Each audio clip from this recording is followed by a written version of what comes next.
Hello everybody, this is Shayan from HZ Education with another video today regarding our newest vocabulary lessons.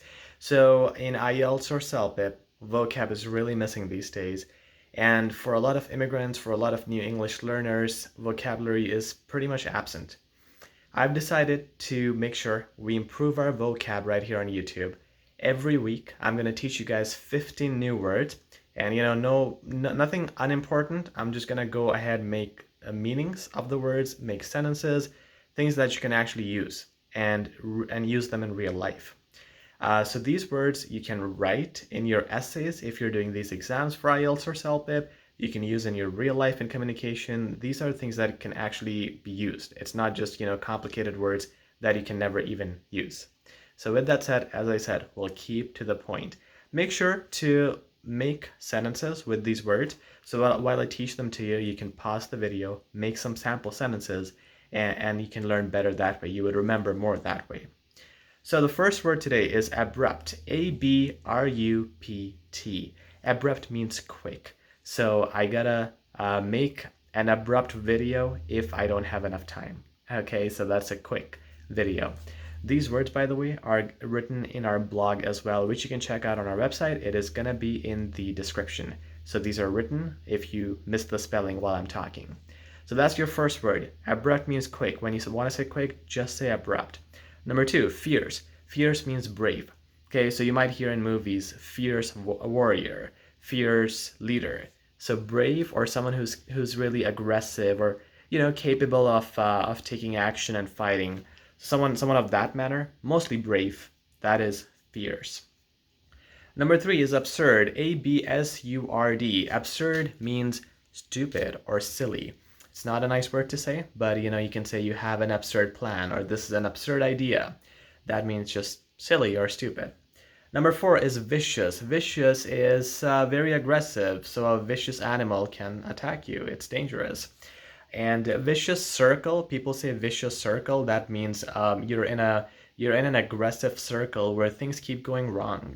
I'm in a vicious circle of debt. I lost my house, then I lost my car, then I owe CRA money. So that's a vicious circle, something going wrong continuously. V-I-C-I-O-U-S, that's vicious. Number five is wet. Oh, sorry, damp, my bad. I was gonna say the meaning. The meaning of damp, D-A-M-P, is wet. If you want to say wet, just say damp. It sounds much more fancy. Okay. Now, number six is superficial.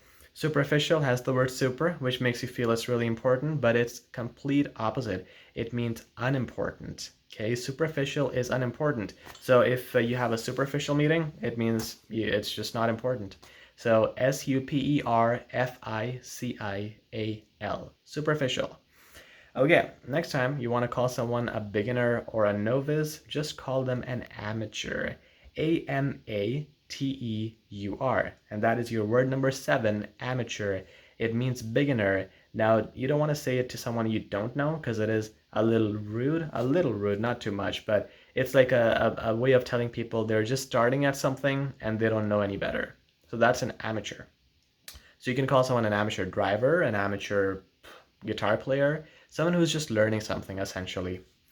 Number eight is brisk. Okay, so if you are trying to call someone strong, confident, or even quick, that kind of person is brisk. Brisk means all those things, like a confident, dynamic, quick, powerful person. So in all those places, you can just call them brisk instead. You can use terms like brisk voice if it's a very loud, aggressive, powerful, confident voice, or a brisk attitude resembling the same things.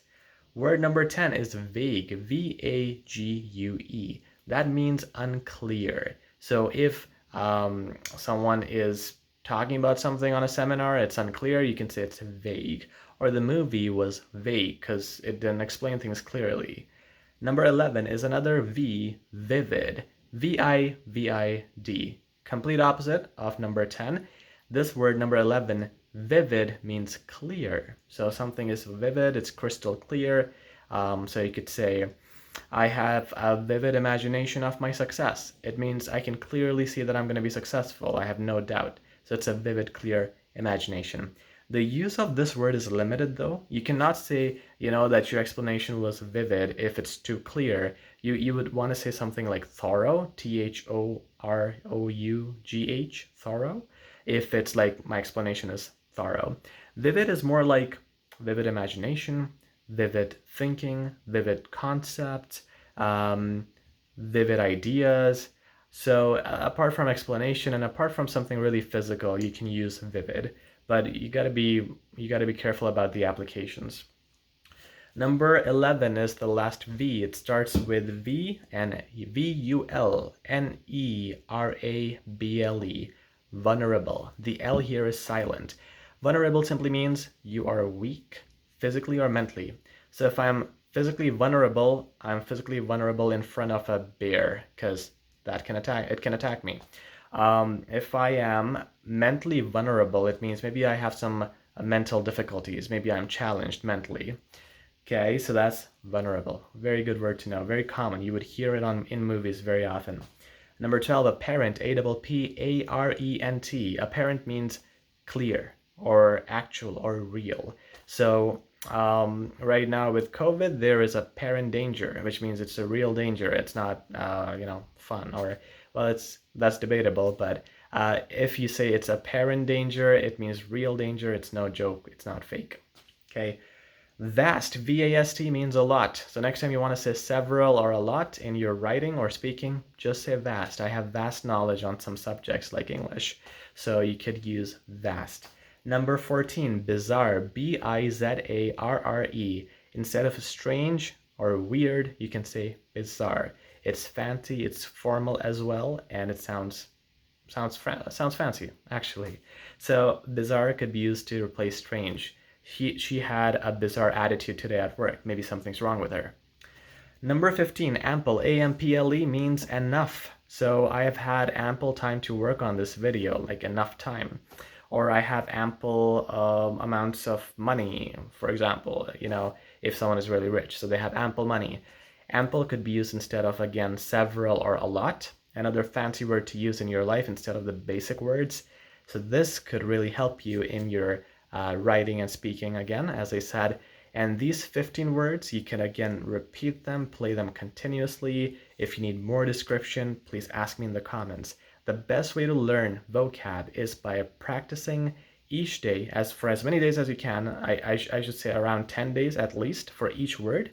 And every day repeat that word 3 times. I've mentioned this before in my previous videos. If you want to learn anything like grammar or vocab, repeat it 3 times at least one day and do it for 10-15 days minimum. Okay, so you do that with these words today. Start doing that and you would see in 2 weeks you'll actually be using them in real life. And next week I'll load you up with another 15 words and then another 15. We'll keep doing this now weekly. We'll make this a weekly thing so that we can make sure in a few months your vocab is out of this world. This is not only for your IELTS and CELPIP exams, this is for your life. So if you're learning English or even if you're a native speaker trying to expand your vocabulary, please subscribe to our channel so we can upload more of this content and give you guys more information on this. Thank you so much. I'll talk to you guys soon.